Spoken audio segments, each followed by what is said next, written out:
Bismillahirrahmanirrahim. Assalamualaikum warahmatullahi wabarakatuh. Saya Ahmad Fikma Salih Arsyad dengan NIM 060403 264. Video ini dibuat untuk memenuhi tugas PS matkul auditing pendidikan. Ya, saya akan membahas tentang sedikit mengenai auditing. Pertama dulu, ini apa sih auditing itu? Jadi kita sedikit mengulang tentang pengertian audit ya. Audit ini tuh seperti evaluasi modelnya, cuma ya itu lebih luas.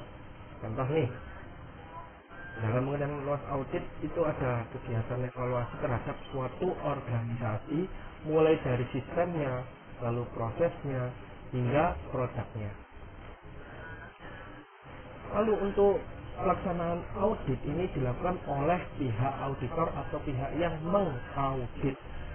Dan auditor ini atau pihak yang mengaudit ini adalah orang-orang yang berkompeten, lalu bersifat objektif dan tidak memihak. Seorang auditor tidak boleh memihak. Secara umum tujuan dari audit itu untuk memverifikasi bahwa data yang dievaluasi oleh audit telah berjalan sesuai standar, regulasi dan praktik yang berlaku. Seperti itu. Nah, lalu yang dimaksud dengan auditor tidak boleh memihak itu contoh seperti ini. Misalkan si A dan si B, mereka ini sudah saling kenal. Si A menjadi seorang auditor, lalu yang si B menjadi orang yang teraudit. Nah, karena mereka saling kenal, mereka membuat janjian. Setelah kita kan saling kenal, kamu buat itu semua bagus lah hasilnya, seperti itu. Ini memihak namanya. Enggak. Dan si A sebagai auditor dia harus bersikap tegas, ya, tegas dan tidak memihak, seperti itu. Ada beberapa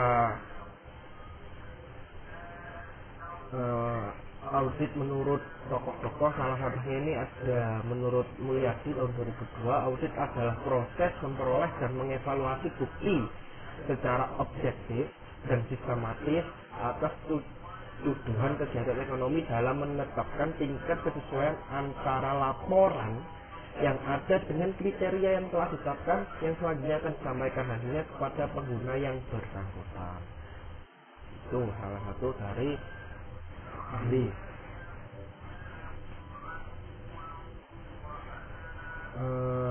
Ini tadi sekilas terkait pengertian audit ya.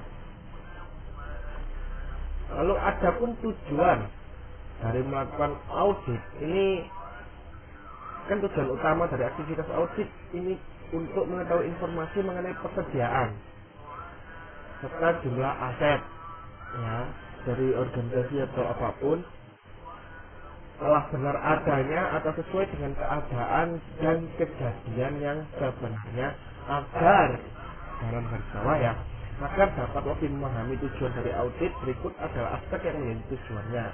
Yang pertama, ada kelengkapan. Disebut sebagai tujuan audit sebab kelengkapan dapat menjadi faktor untuk meyakinkan seluruh peristiwa benar-benar sudah tercatat dan telah dimasukkan dalam jurnal secara aktual. Nah, audit ini kan awalnya ini kan dari kayak keuangan ya, audit. Cuma sekarang ini auditnya sudah mulai luas, ada audit pendidikan, audit organisasi, perusahaan, audit bisnis. Nah, ini saya secara garis besar dulu sebelum menjurus ke pendidikannya. Lalu ada tujuan ketetapan. Sebagai tujuan audit ya ini untuk memastikan transaksi maupun saldo telah tercatat berdasarkan perhitungan jumlah dan pengklasifikasian yang tepat. Lalu ada eksistensi sebagai tujuan, ya ini untuk memastikan bahwa semua kewajiban dan aset yang tercatat memiliki waktu dan tanggal tertentu atau tidak bersifat fiktif, kurung faktual, ya sesuai dengan fakta. Lalu ada penilaian, valuation. Penilaian sebagai tujuan audit yakni untuk memastikan bahwa prinsip-prinsip yang diterapkan telah sesuai dengan ketentuan yang berlaku secara umum. Adapun klasifikasi untuk memastikan bahwa semua transaksi yang tercantumkan dalam jurnal telah terklasifikasi atau dikelompokkan dengan tepat. Lalu ada pisah batas sebagai memastikan transaksi yang dekat dengan tanggal neraca telah jatuh dalam periode yang tepat.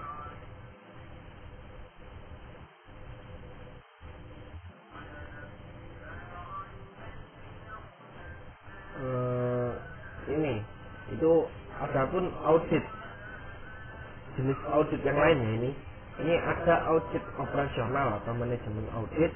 Ini mencakup pemeriksaan terhadap kegiatan operasional sebuah perusahaan atau organisasi seperti kebijakan akuntansi, kebijakan operasionalnya.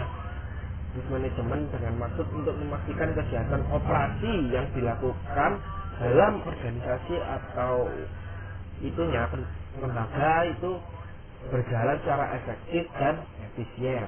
Lalu ada audit compliance. Ya, ini sesuai dengan namanya, bertujuan untuk memastikan apakah perusahaan telah menaati peraturan dan kebijakan yang berlaku, baik kebijakan yang ditetapkan oleh pihak internal maupun eksternal dari entitas atau perusahaan sendiri. Audit ini berperan untuk menentukan sejauh mana ketaatan perusahaan terhadap peraturan kebijakan serta peraturan pemerintah yang berlaku yang harus dipatuhi oleh entitas yang diaudit. Adapun jenis audit kinerja. Nah, ini audit kinerja itu berfungsi untuk menguji tingkat ekonomi, efisiensi, serta efektivitas penggunaan sumber daya dalam mencapai tujuan. Jenis audit ini bersifat kualitatif dan analitis dengan menggunakan indikator standar dan target kinerja. Audit kinerja dimaksudkan untuk mempertimbangkan analisis biaya manfaat sekaligus memperbaiki alokasi sumber daya secara optimal. Dan manfaat lainnya dari audit kinerja ini ya, ini ada yang pertama, dapat meningkatkan pendapatan. 2. Mengurangi biaya atau belanja. 3. Memperbaiki efisiensi dan produktivitas. 4. Memperbaiki kualitas layanan yang diberikan. Lalu yang kelima, ada meningkatkan kesadaran akan transparansi dan akuntabilitas atau tanggung jawab dari manajemen demi penggunaan sumber daya publik yang lebih efisien. Lalu untuk jenis audit yang lain, ada jenis audit ini dikelompokkan yang menurut luas pemeriksaannya. Contoh nih, ada pemeriksaan umum atau general audit. Ini mencakup laporan keuangan yang dilakukan oleh kantor akuntan publik yang independen dalam upaya untuk menilai sekaligus memberikan pendapat mengenai kewajaran dan kelayakan laporan keuangan.